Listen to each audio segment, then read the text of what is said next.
Hi friends, welcome back to my channel. So இன்னைக்கு நான் ஒரு புதுவிதமான ஒரு வீடியோ பண்ணலாம் அப்படிங்கிற மாதிரி யோசிச்சிருந்தேன். ஸோ இது ஒரு செல்ஃப் மோட்டிவேஷன்ற மாதிரி கூட சொல்லிக்கலாம். எனக்கே நான் வந்து மோட்டிவேட் பண்ணிக்கிற மாதிரி ஒரு வீடியோ தான். அண்ட் நான் வந்து இந்த வீடியோவில் ஒரு லெட்டர் எழுத போகிறேன். யாருக்கு எழுத போகிறேன் அப்படின்னு சொல்லி பார்த்தோம்னா என்னோட ஃபியூச்சர் செல்ஃப்க்கு நான் எழுத போகிறேன். ஸோ நான் வந்து அவங்கள பார்த்து நான் மோட்டிவேட் ஆகிறதா இருக்கட்டும், இல்லை நான் ஃபியூச்சரில் நான் அந்த லெட்டரை படித்தாலும் எனக்கு இதை பார்த்து நான் வந்து மோட்டிவேட் ஆகிறதுக்கு ஒரு குட்டி ஒரு மோட்டிவேஷனல் ஸ்பீச்னு கூட வச்சுக்கலாம். ஸோ அதுதான் நம்ம பார்க்க போகிறோம். வீடியோக்குள்ளே போய் பார்த்துடலாம். வித்தவுட் ஃபர்தர் அடு, கோ.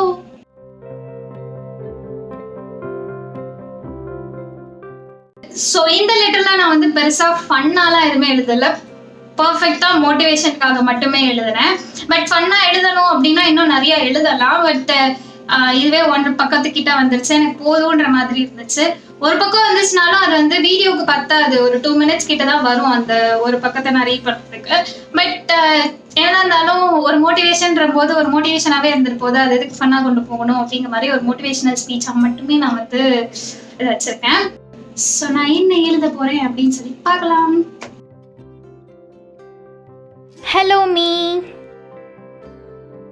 நீ இதை படிக்கும்போது ஒரு டைம் ட்ராவல் பண்ணி என்கிட்ட வந்து எல்லாமே நல்லதாகவே இருக்கும்னு நீ சொல்லணும்னு நீ நினைக்கிறேன்னு நான் நம்புகிறேன். நீ இப்போ நான் வாழ்கிற டைமை திரும்பி பார்க்கும்போது இந்த பயம் எல்லாம் ஒரு உண்மையான சந்தோஷத்தை தரும்னு உனக்கு தெரியும்னு நான் நம்புகிறேன்.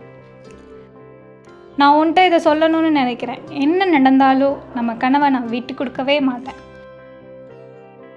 எனக்கு இது ஃபன்னியாக இருக்குது, உன்னை 3வது மனுஷியாக நினச்சி பேசுகிறது. நீ வேறு ரூமில், வேறு வீட்டில், இல்லை வெளிநாட்டில் இருந்து எதையாவது யோசிச்சுட்டு இருக்கலாம். ஆனால் அது என்ன ஏதுன்னு என்னால் நினச்சி கூட பார்க்க முடியாது. நான் இப்போ கடக்கிற மேடு பள்ளம்லாம் ஒரு நல்ல பலனை தந்திருக்குன்னு நான் நம்புகிறேன். நீ நிறையா மாறியிருப்பேன்னு நான் நம்புகிறேன். நிறையா கற்றுருப்ப, உன் சந்தோஷத்தையும் கண்டுபிடிச்சிருப்ப. எனக்கு இப்போ கொஞ்சம் ஸ்ட்ரெஸ்ஸாக இருக்கேன் என்னை சுற்றி நடக்கிறத பார்த்து. எனக்கு நிறையா வேலை இருக்குது, ஆனால் நான் எதையுமே தொட்டு கூட பார்க்கல. இது எனக்கு ஃபர்ஸ்ட் டைம் இல்லை, கிட்டத்தட்ட இது போல் இந்த வருஷத்தில் நிறைய தடவை நடந்துடுச்சு. ஆனாலும் அந்த ஒரு விஷயம் நான் கற்றுக்கிட்டது, அண்ட் என் மனசை கொஞ்சம் லேசாக்குறது என்னென்னா, எல்லாம் ஒரு நாள் கடந்து போகும் அப்படிங்கிற நம்பிக்கை தான். நான் நம்புகிறேன் எது நடந்தாலும் ஒரு காரணம் இருக்குது அப்படின்னு. ஸோ அதிலிருந்து நான் கற்றுக்கிறேன். நீயும் அதே தான் செய்கிறேன்னு நான் நம்புகிறேன். என் வாழ்க்கை இப்போ தான் ஆரம்பிச்சிருக்கு, ஆனால் நீ அதில் பாதி வழி போயிருப்பேன்னு நான் நம்புகிறேன். அண்ட் அந்த நம்பிக்கை தான் என்னை இன்னும் ஸ்ட்ராங்காக்கி நகர வைக்குது. நீ இதை படிக்கும்போது சிரித்து குமிக்கிறேன்னு நான் நம்புகிறேன். ஆனாலும் இதுதான் நீ. எப்பயும் என்ன மாதிரியே இரு. உன்னை பார்க்க ஆவலாக இருக்கேன். See you soon.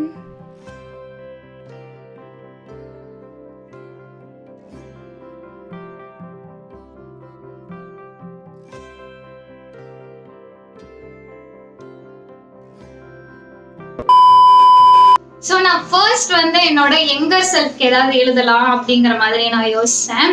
பட் நான் சின்ன பிள்ளையா இருக்கும்போது இன்னும் நானே பெரிய பிள்ளையா ஆகலை. ஸோ நம்ம சின்ன பிள்ளைக்கு இன்னும் என்ன எழுதுறது அப்படிங்கிற மாதிரி தோணுச்சு. ஸோ நான் வந்து ஃபியூச்சர் செல்ஃப்க்கு எழுதுறேன் அப்படிங்கிற மாதிரி நான் எழுதினேன். ஸோ எனக்கு எப்பயுமே வந்து ஒரு கோல் செட் பண்ணி அது ஃபாலோ பண்ணணும் அப்படிங்கிறது தான் எனக்கு ரொம்ப பிடிக்கும். ஏன்னா நம்ம அதாவது அந்த கோலை நம்ம அச்சீவ் பண்ணுறோமோ இல்லையோ, பட் நம்ம அந்த கோலுக்காக ஏதாவது ஒரு வேலை செஞ்சுட்டே இருக்கணும் அப்படிங்கிற மாதிரி எனக்கு தோணும். ஸோ அதனால் ஃபர்ஸ்ட் நான் வந்து அந்த கோல் தான் செட் பண்ணுவேன், நம்ம என்ன பண்ணலாம் அப்படிங்கிறதுக்கு. ஸோ இந்த மாதிரி நம்ம செல்ஃபாக மோட்டிவேட் பண்ணுறதுனால நமக்கு கண்டிப்பாக ரொம்ப லோன்லியாக ஃபீல் ஆகாது. அண்ட் நம்மளால முடியும் அப்படிங்கிறதும் நமக்கு தோணும். அண்ட் இந்த மாதிரி லெட்டரா எழுதுறோம் அப்படிங்கிற போது இன்னும் கொஞ்சம் வந்து நம்மளை பத்தியே நம்ம இன்னும் தெரிஞ்சுக்க வருவோம். நம்ம என்னெல்லாம் செய்வோம், நம்ம எதுலலாம் நல்லா இருக்கோம் அப்படின்னு சொல்லிட்டு நம்மளே வந்து யோசிப்போம் என்னெல்லாம் எழுதலாம் அப்படின்னு சொல்லிட்டு. ஆக்சுவலாக நான் இந்த லெட்டர் எழுதும் போது நான் நிறைய யோசிச்சேன், மைண்ட்குள்ள நிறைய தாட்ஸ் வந்துச்சு. பட் இருந்தாலும் அதை நான் கம்மி பண்ணி ஷார்ட் அவுட் பண்ணி கொஞ்சமாக எழுதியிருந்தேன். பட் நான் எழுதணும் அப்படின்னு நினைச்சேன்னா நிறைய எழுதிட்டே போகலாம். ஏன்னா நம்மளை பத்தி நம்ம எழுதணும், நம்மளை பத்தி நம்ம சொல்லாம வேற யார் சொல்ல போறா? ஸோ நம்மளுக்கு நம்மளை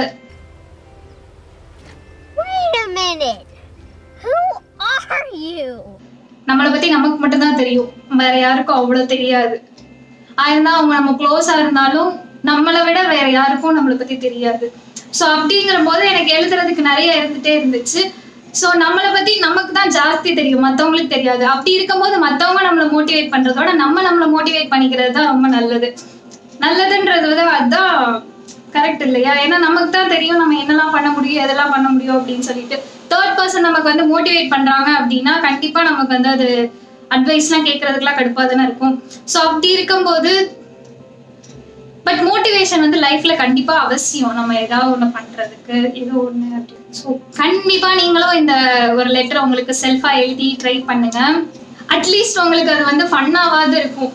இப்போ உங்களுக்கு எழுதும் போது ஏதோ ஒண்ணு நீங்க சில நேரம் வந்து மெச்சூர்டா நான் வந்து ஏதோ எழுதுறேன் அப்படிங்கிற மாதிரிலாம் தோணும். பட் ஃபியூச்சர்ல நமக்கு அதை படிச்சு பார்க்கும்போது என்னடா குழந்தை பிள்ளை மரத்தனமா எழுதியிருக்கோம் அப்படிங்கிற மாதிரி நமக்கு சிரிப்புலாம் வரும். ஸோ அட்லீஸ்ட் அந்த ஃபன்காகவாவது நம்ம வந்து எழுதலாம், நம்ம ட்ரை பண்ணலாம். இது என்ன காசா பணமா, கொஞ்சம் மோட்டிவேஷன் தான் நான் பண்ணிட்டு போலாமே அப்படின்ட்டு ட்ரை பண்ணி பாருங்க. So that's it. இந்த வீடியோட எண்டுக்கு வந்தாச்சு. இதுதான் என்னோட அஃபிஷியல் இன்ஸ்டாகிராம் ஐடி. என்னோட டிசைனிங்ஸ் எல்லாத்தையும் போடுவேன். அண்ட் நான் சேல்ஸும் ஸ்டார்ட் பண்ணியிருக்கேன். நான் ரொம்ப நாள் முன்னாடியே ஸ்டார்ட் பண்ணியாச்சு. ஸோ ஏதாவது வேணும் அப்படின்னா நீங்கள் அதில் போய் செக் பண்ணி பாருங்க. அண்ட் இந்த வீடியோ உங்களுக்கு பிடிச்சிருந்தா லைக் பண்ணுங்க, ஷேர் பண்ணுங்க, சப்ஸ்கிரைப் பண்ணுங்க, பக்கத்தில் இருக்க பெல் ஐக்கான நமக்கு மறந்துடாதீங்க. அப்படின்னா நான் போகிற வீடியோஸ் உங்க நோட்டிஃபிகேஷன் சேரும். உங்களுக்கு ஏதாவது ஒப்பீனியன் தான் கண்டிப்பா கமெண்ட் செக்ஷன் லீவ் பண்ணுங்க. நெக்ஸ்ட் வீடியோல பார்க்கலாம். Stay tune friends. சோ இதேதான் நம்மளுக்கு நம்மளை பத்தி மட்டும்தான் எவ்வளவு டைம் வேஸ்ட் ஆகுது.